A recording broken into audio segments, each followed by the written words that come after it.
Inibitahan magpulong sa Pakistan sa Biyernes sa mga opisyal ng Amerika at Iran para makipagnegosasyon upang matapos na ang mahigit 5 linggo ng gera sa gitnang silangan.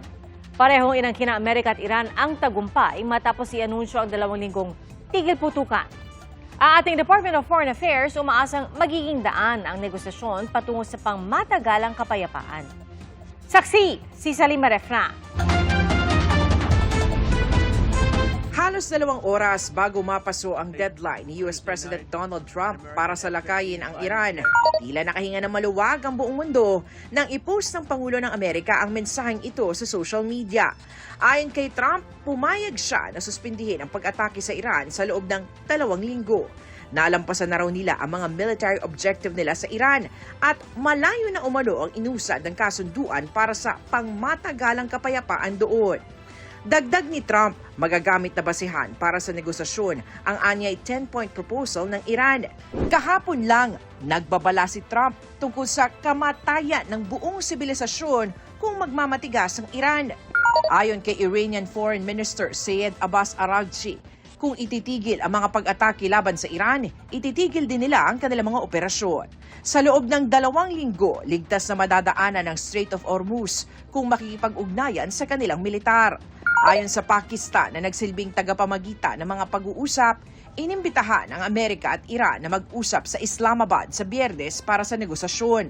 Parehong inaangkin ng Amerika at Iran na sila ang nanalo sa digmaan. Pero ayon sa Iranian National Security Council, hindi ibig sabihin nito na tapos na ang gera. Sa ulat ng Agence France Presse, wala pa rin daw tiwala ang Iran sa Amerika kahit sa pagpasok nito sa negosasyon sa Biyernes. Tatanggapin lang daw ng Iran ang pangmatagalang tigil putukan kung makakamit ang mga kondisyon nito. Ayon sa Iran, kabilang sa 10-point proposal ang kontrol sa Strait of Hormuz, pagtatapos ng giyera laban sa Iran at mga kaalyado nito, at pag-alis ng mga tropa ng Amerika sa lahat ng base sa rehiyon. Gusto rin ng Iran na alisin ang mga sanction laban sa kanila, bayaran sila ng danyos, at i-release ang kanilang frozen assets. Gusto rin nilang tanggapin ng Amerika ang kanilang enrichment ng uranium na ayon sa Amerika ay ginagamit ng Iran para gumawa ng nuclear weapon.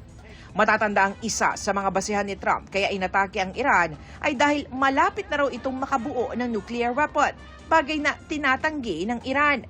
Sa panayam ng AFP, sabi ni Trump, saklaw ng anumang peace deal ang nuclear material. Hindi rin sinabi ni Trump kung itutuloy niya ang banta niyang wawasakin ang mga power plant at tulay sa Iran kung mapupurnada ang kasunduan. Kasunod ng anunsyong ceasefire, bumaba sa mahigit $93 per barrel ang presyo ng langis sa world market. Kumpara yan sa mahigit $109 kahapon. Pero ayon sa isang dating energy secretary, baka matagal pa bago ito maramdaman sa mga gasolinahan sa Pilipinas. Even with Hormuz open, even if we declog the ships that are stuck and all that, you're still talking refinery capacity, you're still talking storage. So, para kang naimbudo eh. So, you need time to be able to catch up, diba? So, it will take 30, 60, maybe even 90 days for the flows, the logistical flow to normalize. Pag pumakas yan, parang rocket, pero pag bumaba, parang feather, dahan-dahan. Hindi rin tiyak kung ibababa na ang singil para sa war risk premium sa mga barkong nagkakarga ng langis. Dagdag itong insurance para sa mga barkong daraan sa mga war zone at isa sa nagpapataas ng presyo ng langis. Dati kasi bago nangyari ito, ang rates ng ng tinatawag nating war risk premium ay about 1 to 1.5%. Pero ngayon tumataas ito sa mga between 5 to 7% doon sa buong halaga ng barko. So kung sakasakali ang halaga ng barko ay naghalaga between 200 to 300 million US dollars. So ang magiging premium nila aabot ng between 5 to 7.5 million to about 15 million. Tingin din ni Energy Secretary Sharon Garin, posible pa rin ang pangambang aabot ang presyo ng petrolyo sa 200 pesos kada litro. Hindi pa kasi masasabing balik normal na ang sitwasyon sa gitnang silangan. Marami ring oil production facility ang nasira. If the war stops today, will the 20% be able to deliver? I think it will take some months. because most of the infrastructure, especially LNG, has been destroyed. And I think LNG in Qatar will take 5 years to fix. Matagal pa ang crisis na to. Mas matindi pa to sa pandemic, sir.